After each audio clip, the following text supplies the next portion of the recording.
کہ اللہ کا حکم ہے. خواب میں ایک تو بتایا، وہ بھی آزمائش، اس آزمائش کو بھی پورا کیا. حضرت اسماعیل کو ذبح کرنا، وہ بھی آزمائش کو پورا کیا. اب دیکھیے حضرت ابراہیم علیہ السلام نے اپنے بیٹے اسماعیل سے کہا کہ بیٹا میں نے دیکھا ہے خواب میں کہ میں تجھے ذبح کر رہا ہوں، یعنی اللہ کا حکم ہے تجھے ذبح کرنا ہے. حضرت ابراہیم علیہ السلام اس کی آزمائش کر رہے ہیں. یہ نہیں کہ اسماعیل نہ کہے گا تو میں ذبح نہیں کروں گا، وہ کہے گا کہ ہاں ذبح کر دو تو ذبح کروں گا، نہ کہے گا تو میں. ایسا بات نہیں ہے. اپنے بیٹے کے ایمان کو چیک کر رہے ہیں، اپنے بیٹے کے ایمان کی جانچ پڑتال کر رہے ہیں کہ میرے بیٹے کا ایمان کہاں تک پہنچا ہوا ہے، میرے بیٹے کا ایمان کتنا مضبوط ہے. اس سے معلوم ہوا کہ ایک باپ کو چاہیے کہ اپنے بیٹے کے ایمان کی جانچ پڑتال کرتا رہے، اپنے بیٹے کے ایمان کو کھنگالتا رہے کہ اس کا ایمان کہاں تک پہنچا ہوا ہے، اس کا ایمان کتنا مضبوط ہے. آج کوئی باپ ایسا کہ اپنے بیٹے کے ایمان کو کبھی کھنگالتا ہو، اپنے بیٹے کے ایمان کو کبھی چیک کرتا ہو کہ میرے بیٹے کا ایمان کہاں تک پہنچا ہوا ہے، کتنا مضبوط ہے اور کتنا کچا ہے کوئی آدمی نہیں ہے. یہ دیکھ رہے حضرت ابراہیم علیہ السلام کہ اسماعیل کا ایمان کتنا مضبوط ہے. دیکھ رہے ہیں کہ اس کے اندر اللہ تعالیٰ کے حکم کو ماننے کی کتنی زیادہ صلاحیت ہے، اللہ تعالیٰ کے حکم کو ماننے کے اوپر کتنا وہ مضبوطی سے جمع ہوا ہے. اللہ تعالیٰ کے حکم، اللہ تعالیٰ کا حکم کا اہتمام اور اس کی اہمیت اس کے اندر کتنی زیادہ ہے. حضرت ابراہیم دیکھ رہے ہیں کہ اللہ کے حکم کو مانتا ہے کہ نہیں مانے گا تب بھی تو اس کو ذبح کرنا ہی ہے اور ذبح ہونا ہی ہے. لیکن دیکھنا ہے کہ میرا بیٹا اللہ کے حکم کو کتنا مانتا ہے. کوئی آدمی، ہے کوئی ماں باپ کہ جو اپنے بیٹے کے ایمان کو چیک کرے اور اللہ کے حکموں کو کتنا مانتا ہے وہ چیک کرے. ہے کوئی نہیں ہے، بہت کم لوگ ہیں. حضرت ابراہیم علیہ السلام اپنی بیوی نے، ان کی بیوی نے، اسماعیل کی ماں نے کتنی تربیت کی ہے. حضرت اسماعیل کو وہ دیکھ رہے ہیں کہ 7 سال میں کتنی تربیت ہوئی. تربیت دیکھ رہے ہیں کہ تربیت کچھ کمپلیٹ کی ہے نہیں، ٹھیک سے کیا نہیں، صحیح سے کیا نہیں، یہ دیکھ رہے ہیں. اس سے ایک بات معلوم ہوئی کہ آدمی اپنے بچوں کی تربیت کرے، ساتھ ساتھ اپنی بیوی کو بھی تربیت کا حکم دے، اور پھر آئے دن اس کی تربیت کتنی ہوئی کتنی نہیں ہوئی، ماں کتنی تربیت کر رہی ہے، ماں اس کو سب سکھا رہی ہے کہ نہیں، ماں اس کو حکم دے رہی ہے کہ نہیں، ماں کہہ رہی ہے کہ نہیں کہ بیٹا سو رہے ہو تو بیٹی سو رہی ہو تو دعا پڑھو، یہ پڑھو، فلاں چیز پڑھو، فلاں چیز پڑھو، فلاں چیز پڑھو. اٹھ رہے تو اٹھنے کے ساتھ وہ حکم کر رہی ہے کہ نہیں بیٹا اٹھنے کی دعا پڑھو، اٹھنے کی دعا پڑھو. کھانے بیٹھے ہیں تو کھانے کی دعا کی تلقین کر رہی ہے کہ نہیں. یہ ساری چیزیں دیکھنا اور یہ تربیت کرنا باپ کی ذمہ داری ہے. حضرت ابراہیم علیہ السلام دیکھ رہے ہیں کہ حضرت حاجرہ میری بیوی نے، اسماعیل کی ماں نے اسماعیل کی تربیت صحیح سے کی ہے نہیں، یہ ہماری ذمہ داری بنتی ہے. اس سے ایک بات معلوم ہوئی کہ باپ بھی اپنے اولاد کی تربیت کرے اور ماں بھی اپنی اولاد کی تربیت کرے. دیکھو حضرت اسماعیل علیہ السلام کے اندر اللہ کے حکم کو ماننے کی کتنی پابندی تھی، اور حضرت حاجرہ علیہ السلام نے اپنے بیٹے کی کیسی پرورش کی تھی، کیسی پرورش کی ہوگی. ایک بات میں درمیان میں کہہ دوں، حضرت ابراہیم علیہ السلام چلے ہیں کہاں سے؟ فلسطین سے 1500 کلومیٹر چل کر اللہ کا حکم ادا کر رہے ہیں. آج ہمارا حال دیکھیں، مؤذن روزانہ 20 مرتبہ کہتا ہے حی علی الصلاۃ، حی علی الصلاۃ، حی علی الفلاح، حی علی الفلاح. 20 مرتبہ مسجد کی طرف بلاتا ہے، آ جاؤ مسجد کی طرف، آ جاؤ مسجد کی طرف. آج دیکھیں، آج ہماری دکانوں سے ہم اٹھنے کے لیے تیار نہیں، ہمارے کاروبار سے اٹھنے کے لیے تیار نہیں. کتنے ہی مرد اور عورتیں ایسی ہیں جو اپنے گھروں میں پڑے ہیں لیکن نماز کے لیے مسجد میں آنے کے لیے تیار نہیں ہوتے. کوئی کہتا ہے کہ مجھے بہت کام ہے، کوئی کہتا ہے بہت گرمی ہے، کوئی کہہ رہا ہے کہ آگے میں اپنا کام نمٹا لوں پھر میں نماز پڑھنے کے لیے جاؤں گا. مسجد کا مؤذن اعلان کرتا جاتا ہے اور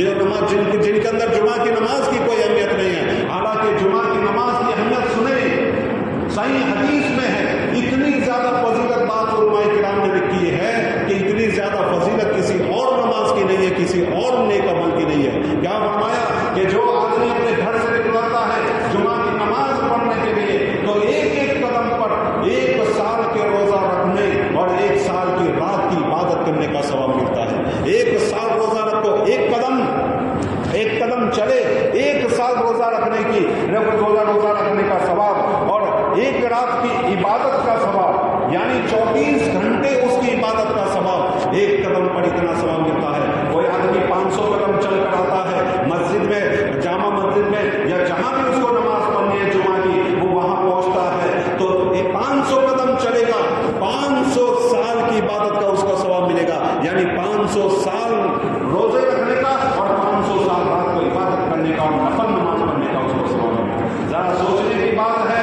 جب چل کر آتے ہیں نماز کے لیے جمعہ کی تو اتنا زیادہ ثواب ملتا ہے، تو جو جمعہ کی نماز پڑھے گا تو اس کو کتنا ثواب ملے گا؟ اس کی طرف چل کے آنے کا یہ ثواب ہے تو وہ عبادت ادا کرنے کا کتنا ثواب ہوگا۔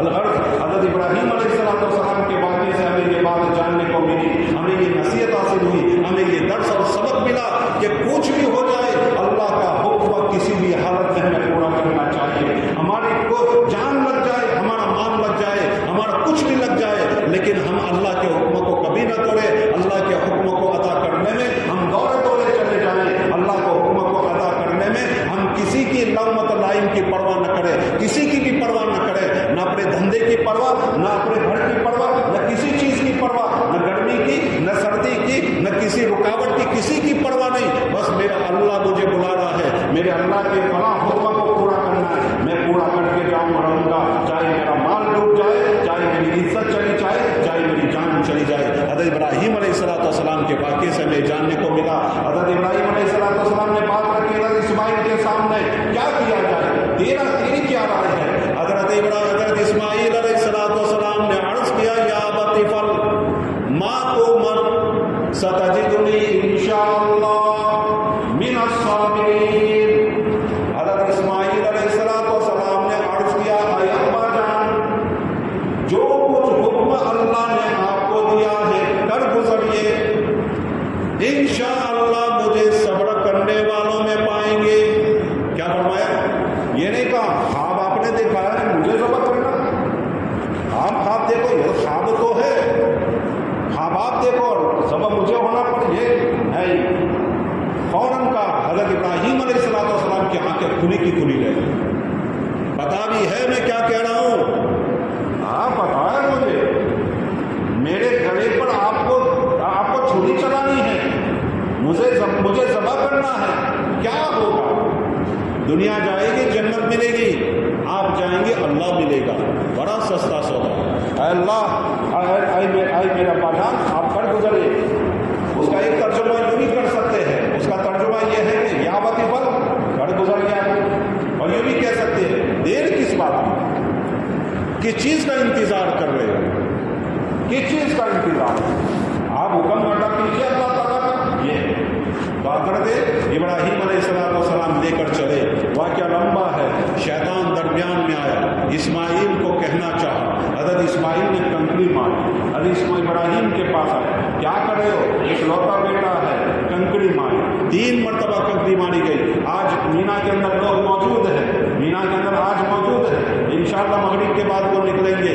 آج وہ مینا کے اندر جس مینا کے اندر حضرت ابراہیم علیہ السلام اپنے بیٹے کو لے کر گئے تھے، اب جس کو جانا ہوا ہوگا شاید آپ نے دیکھا ہوگا کہ یہ گاڑی والے لے کر جاتے ہیں، اور یہ گاڑی والے فور ویلر والے وغیرہ ہم نے 3-4 مرتبہ دیکھا، الحمدللہ گزرنا ہوتا ہے مینا کی وادی سے۔ مینا کی وادی میں ایک پہاڑی ہے، پہاڑی کے اوپر ایک چھوٹا سا ستون بنا ہوا ہے سفید کلر کا، وہی وہ جگہ ہے جہاں ابراہیم علیہ السلام نے حضرت اسماعیل کو ذبح کرنے کے لیے لٹایا تھا۔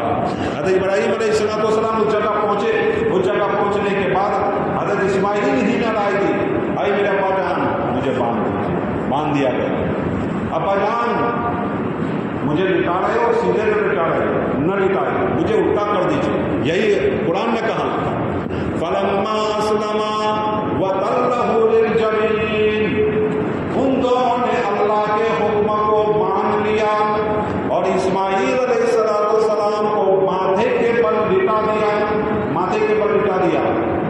ماتھے کے بل چھری چلائی، 1 مرتبہ 2 مرتبہ 3 مرتبہ، چلی نہیں۔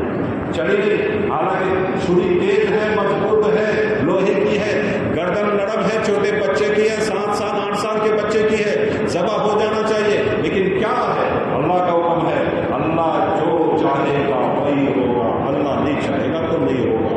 حضرت موسیٰ علیہ السلام نے ایک مرتبہ کہا، اے باری اللہ پیٹ ٹوٹ رہا ہے، کہاں فلاں درخت کے پتے کھاؤ، تمہارے پیٹ کا جو ہے بند ہو جائے گا، تمہارا درد ختم ہو جائے گا۔ حضرت موسیٰ علیہ السلام نے پتے لیے کھا لیے۔ دوسری مرتبہ حضرت موسیٰ علیہ السلام کو پیٹ میں درد ہوا، وہی درخت کے پاس پہنچے، پتے لیے حضرت موسیٰ علیہ السلام نے کھائے، پیٹ کا درد اور بڑھ گیا، اللہ تعالیٰ کے سامنے التجا کی، اے باری اللہ، یہی پتے پہلے جب درد ہوتا تھا پیٹ میں کھائے تھے، میرے پیٹ کا درد ختم ہو گیا تھا، آج بھی وہی پتے کھائے ہیں، اے باری اللہ پیٹ کا درد بڑھ گیا، حالانکہ پیٹ کا درد ختم ہو جانا چاہیے۔ اللہ تعالیٰ نے فرمایا، اے موسیٰ ہم جو چاہیں گے وہ ہم جو چاہیں گے وہ ہوگا، تم جو چاہو گے وہ نہیں ہوگا، ہم جو چاہیں گے وہ ہوگا، ہم نے ہی اس کے اندر شفا رکھی ہے، ہم چاہیں گے تو اس کے اندر شفا باقی رکھیں گے، اور ہم چاہیں گے تو اس سے ہم شفا اٹھا لیں گے۔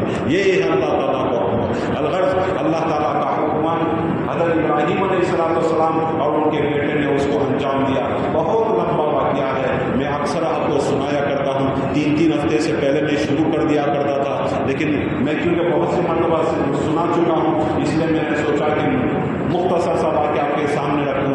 یہی وہ اللہ تعالیٰ کو ادا پسند آئی کہ حضرت ابراہیم علیہ السلام نے اپنے بیٹے پر چھری چلائی۔ اب دیکھیں 4تھی مرتبہ چھری چل رہی ہے، خون کا فوارہ نکلا، حضرت ابراہیم علیہ السلام نے کمر پر پاؤں رکھا ہوا ہے، اپنے آنکھوں کے اوپر پٹی باندھی ہوئی ہے کہ میرے بیٹے کا چہرہ نظر نہ آئے، اور حضرت ابراہیم علیہ السلام نے حضرت اسماعیل کی کمر پر پاؤں رکھا، الٹا کر کے پاؤں رکھا، اور یوں بال پکڑ کر اس کی منڈی کو اونچا کیا، اور اونچا کرنے کے بعد اللہ تعالیٰ سے کہنے لگے، اے اللہ تم مجھ سے ناراض ہے کیا؟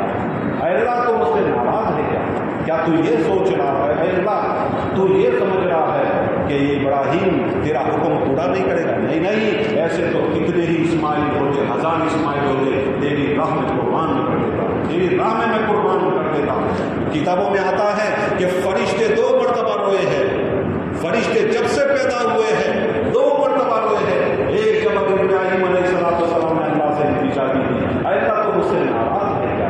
اے اللہ تو مجھ سے ناراض ہے کیا؟ بس یہی کہا تھا کہ سارے فرشتے رو پڑے۔ اور دوسری مرتبہ آقا سرکار دو عالم صلی اللہ علیہ وسلم کو جب طائف کے میدانوں میں پتھر مارے تھے، اور جب آپ صلی اللہ علیہ وسلم طائف کے ایک میدان جہاں مسجد الرسول ہے، شاید آپ لوگ طائف گئے ہوں گے، آپ نے دیکھا ہوگا وہاں ایک پتھر بھی ہے، ہم گئے تھے تو ہم نے یہ ساری چیزیں، یہ لاک ڈاؤن کے بعد بڑی پابندیاں ہوئی، ورنہ اس سے پہلے کچھ آسانیاں تھیں، اس سے پہلے بہت مشکل تھا، پھر اللہ تعالیٰ نے آسانیاں کری، پھر ذرا مشکلیں پیدا ہو گئی۔ اس پتھر کے پاس ہمارے بہت سارے لوگوں کا بیٹھنا ہوا، اللہ کے نبی جیسے ٹیک لگا کر بیٹھے تھے، بہت سارے لوگ جو دیکھ کر بیٹھے اور رونے لگے، کتنے لوگوں کو آنکھوں میں آنسو بھی آ گئے، ہم نے اپنی آنکھوں سے وہ ساری چیزیں دیکھی۔ الغرض اللہ کے نبی صلی اللہ علیہ وسلم کو جب طائف کے میدان میں پتھر مارے گئے، اس وقت فرشتے روئے، فرشتے سے 2 مرتبہ روئے۔ الغرض حضرت ابراہیم علیہ السلام نے اللہ کا حکم پورا کیا، اسی حکم کو،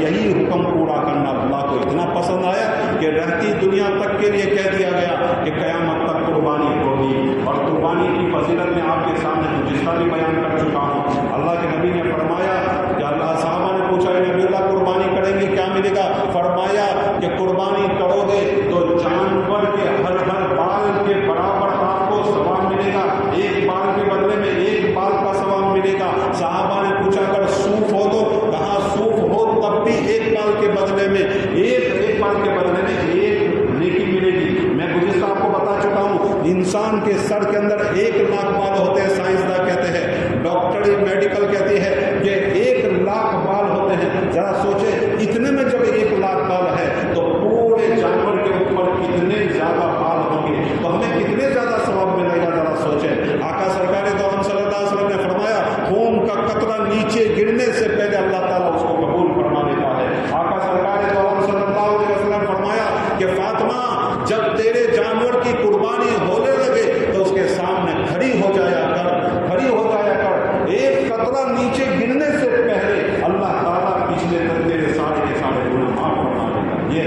قربانی کی فضیلت. اس لیے ہم سب کو چاہیے کہ جن پر قربانی ضروری ہے وہ قربانی کرنے کی کوشش کریں، ورنہ اللہ کے نبی صلی اللہ علیہ وسلم نے ارشاد فرمایا جو آدمی استطاعت کے باوجود، مال ہونے کے باوجود قربانی نہیں کرتا وہ میرے عیدگاہ کے قریب بھی نہ آئے. جو نبی یوں کہتا ہو کہ مسجد میں جو نماز پڑھنے نہ آئے میرا جی چاہتا ہے اس کا گھر جلا دو، وہ نبی کہہ رہا ہے کہ جو قربانی نہ کرے وہ میرے عیدگاہ کے قریب نماز کے لیے نہ آئے، نماز سے روک رہے، نماز میں نہ آئے، وہ مجھے آدمی وہ پسند ہی نہیں ہے.